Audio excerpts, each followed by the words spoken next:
Good morning. This is Brother T from the Led by the Lord channel.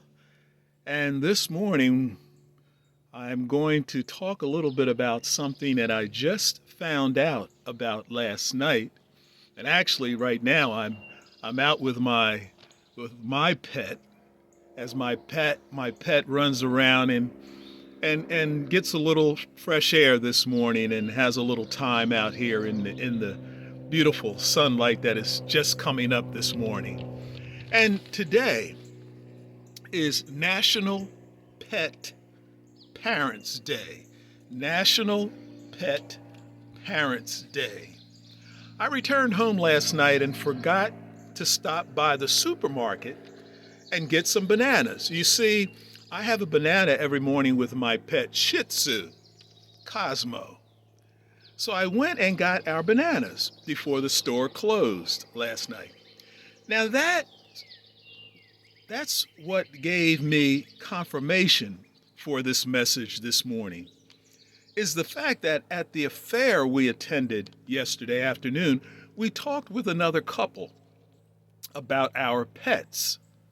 And when I got back from the supermarket last night, I found out that the last Sunday in April is called National Pet Parents Day. A day started 2007 by Veterinary Pet Insurance. The idea behind this holiday is that many of their policyholders felt like their pets are part of their families. So why not recognize the bond between the pets and the owners with a special holiday? But what does the Bible say about animals being included in our lives? Matthew chapter 10, verse 29, Matthew chapter 10, verse 31. Are not two sparrows sold for a copper coin? And not one of them falls to the ground apart from your Father's will. Do not fear, therefore you are of more value than sparrows. So God values us above his creatures, but even a tiny sparrow, which is valued at less than 1 penny to us, is still valuable to God, meaning that he cares for his creatures and cares deeply about how we treat them, regardless of how small or insignificant they are. His eye is on the sparrow. Now, the National Pet Parents Day can be observed by just spending time with our pets. You can buy your pet a toy or maybe a new sweater to keep it warm when they're going around and taking a walk and playing. As my Shih Tzu, we put his coat on when it's a little chill in the air. Or just spending time inside with your pet. And when we think of today, Sunday, the Sabbath day, Luke chapter 14, verse 5. Then he answered them, saying, which of you, having a donkey or ox that fallen, has fallen into a pit, will not immediately pull him out on the Sabbath day? Jesus is referring to an Old Testament law where even on the Sabbath, the owners were allowed to help an animal in distress.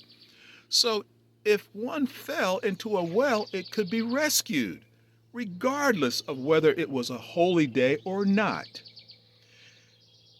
If not rescued, the ox would surely die. So God sees his creatures as important enough to properly care for them and show them mercy, even if it was on the Sabbath day. In this case, Jesus had healed a man on the Sabbath. And of course, the lawyers and Pharisees accused Jesus of breaking the Sabbath. But there was actually no law against healing on the Sabbath, just as there wasn't a law that prevented them from helping animals on that day. Their hearts were hardened that they thought of the Sabbath law above the needs of humans and animals. Wild animals found shelter in human habitation thousands of years ago. Man noticed the animal adults would die and leave the cubs orphaned. So man began taking in orphaned cubs and caring for them, adapting them for their needs and for their pleasure. They used them for hunting, plant protection, and agriculture protection. Small dog breeds started appearing with noble ladies, kept in rich households, and men took large pets out to hunt. Then ordinary people without huge amounts of money began to have pets. Now today, 70% of Americans have pets, little friends that provide emotional support with their presence, with their affection, and they give protection.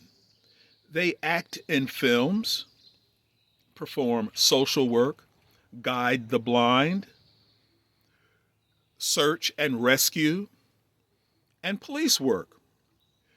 We have our independent cats who can make many different vocal sounds, can sprint up to 30 miles per hour, and provide hours of enjoyment to their pet parents. And then there are some of our larger pets that can be saddled up and ridden. We can saddle them up and ride on them. And these are only a few of God's creatures that have become man's pets. And what does a righteous person feel for their pets? Proverbs chapter 12, verse 10. A righteous man regards the life of his animals, but the tender mercies of the wicked are cruel. A righteous man regards the life of his animal. So those of us with pets regard them as part of our families. And let me not forget our sparrows that we talked about in Matthew chapter 10, verse 29, as it reminds us of our flying pets, our birds, because some of us have pet birds. So on this National Pet Parents Day, the righteous should care enough about the welfare of their own animals, but also the welfare of other animals who might be not receiving proper care and might be treated cruelly or harshly.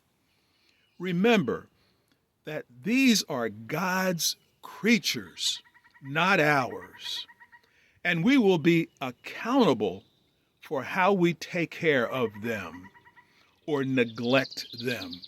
Amen. And in closing, we as U.S. citizens spend $60 billion a year on our pets. God knows we must love them. God knows we must love them.